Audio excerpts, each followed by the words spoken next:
संयुक्त किसान मोर्चा और केंद्रीय ट्रेड यूनियन के आह्वान पर चल रहे किसानों और कर्मचारियों धरने के आखिरी दिन हरियाणा कांग्रेस प्रदेश अध्यक्ष उद्यभान समर्थन देने के लिए पहुंचे, जहां उन्होंने हरियाणा और केंद्र सरकार पर जमकर निशाना साधा। उद्यभान ने धरने का समर्थन करते हुए कहा कि 26 नवंबर से यह धरना शुरू हुआ था और आज यह समाप्त हो रहा है, लेकिन सरकार की तरफ से कोई भी आश्वासन किसने और कर्मचारियों को नहीं दिया गया है। यह सरकार किसान और कर्मचारी विरोधी सरकार है। उन्होंने कहा कि उनकी सरकार आने पर किसान और कर्मचारियों की मांगों को पूरा किया जाएगा। प्रधानमंत्री पर राहुल गांधी के द्वारा दिए गए बयान को लेकर उन्होंने कहा कि जब राफेल घोटाले को लेकर राहुल गांधी ने कहा था कि चौकीदार ही चोर है, तो सभी भाजपा के बड़े नेता अपने आप को चौकीदार बताने लगे थे, लेकिन आज कोई भी अपने आप को पनौती नहीं बता रहा है। उन्होंने कहा कि मैच से पहले लाखों की संख्या में लोगों ने ट्विटर पर इस शब्द का प्रयोग किया। उद्यभान ने कहा कि जिन राज्य में वोटिंग हो चुकी है, 3 तारीख को रिजल्ट आ रहा है, सभी राज्य में कांग्रेस की सरकार बनेगी और रिजल्ट वाले दिन बीजेपी की पोल खुल जाएगी।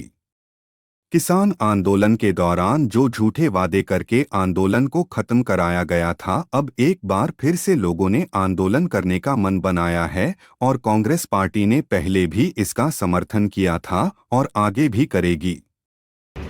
तो इनको जो जब ये विश्व कप हो रहा था अहमदाबाद में, एक दिन पहले जब पता लगा कि फाइनल मैच में नरेंद्र मोदी स्टेडियम में जा रहे हैं, तो एक दिन पहले देश की जनता ने पनौती कहना शुरू कर दिया और लगभग 2.5 करोड़ से भी ज्यादा लोगों ने किया। जिस दिन मैच था उस दिन बहुत ज्यादा थे जो हारने के बाद। अब राहुल गांधी ने भी कह दिया कि पनौती मोदी सब लोगों के थे। तो आप बताओ कि इससे पहले राहुल गांधी ने जब राफेल का घोटाला हुआ था, तो जब राहुल गांधी ने कहा था कि चौकीदार ही चोर है, चौकीदार चोर है, तो उसके रिजल्ट क्या निकला, उसका रिएक्शन क्या हुआ? जितने भी बीजेपी के बड़े बड़े नेता हैं, आरएसएस के जितने भी बड़े नेता हैं, सब कहने लगे मैं भी चौकीदार, मैं भी चौकीदार, मैं भी चौकीदार।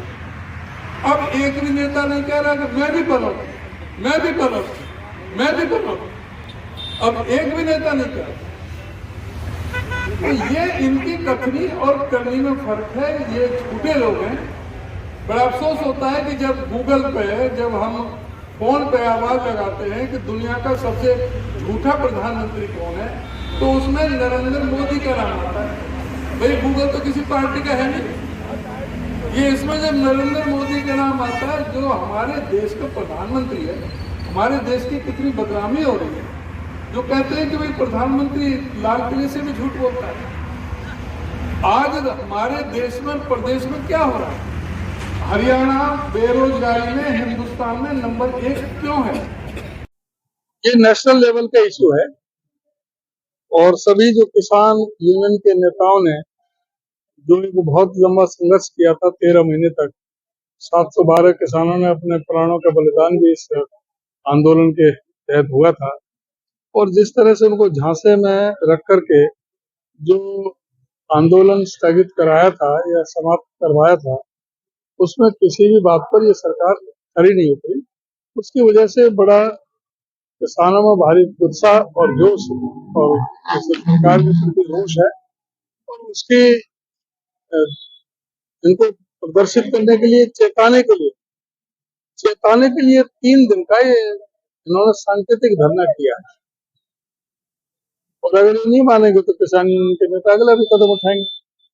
और जहां तक हमारी पार्टी का, हमने पहले पूरी तरह से समर्थन दिया और आगे भी इसको देते रहेंगे। और जब भी हमारी सरकार आएगी, जो इनकी मुख्य मांग है एमएसपी की, उसको हमारी पार्टी की सरकार मंजूर करेगी। हमने, हमारी कांग्रेस पार्टी ने रायपुर में जब हमारा ऑल इंडिया कांग्रेस कमेटी का अधिवेशन हुआ था, उसमें इसका प्रस्ताव भी पास किया कि जब भी हम सत्ता में आएंगे तो किसानों को एमएसपी का वो देंगे, वो स्वामीनाथन कोर्ट का, C2 प्लस 50 के हिसाब से इसलिए, और जहां अब हम सरकार में आएंगे प्रदेशों में, वहां भी हमारा ये है कि हम कोई किसान की फसल MSP से कम ना बिके। क्या लगता है सरकार मानेगी जिस तरह से हुआ प्रदर्शन हुआ 3 दिवसीय, जब दोबारा से धरने पर पैसा पड़ेगा? सरकार को जितना अहंकार और बुद्धि है, उससे नहीं लगता, ये तो वोट की चोट से ही मानते हैं। शायद 3 दिसंबर को इनको ऐसी चोट पड़े, इनको दिमाग हो सके सेंटर में आ जाए, फिर मान सकते हैं। क्या लगता है सर, पूरे रिजल्ट को आएंगे? पांचों प्रदेशों में कांग्रेस सरकार बनाने जा रही है। Thank you.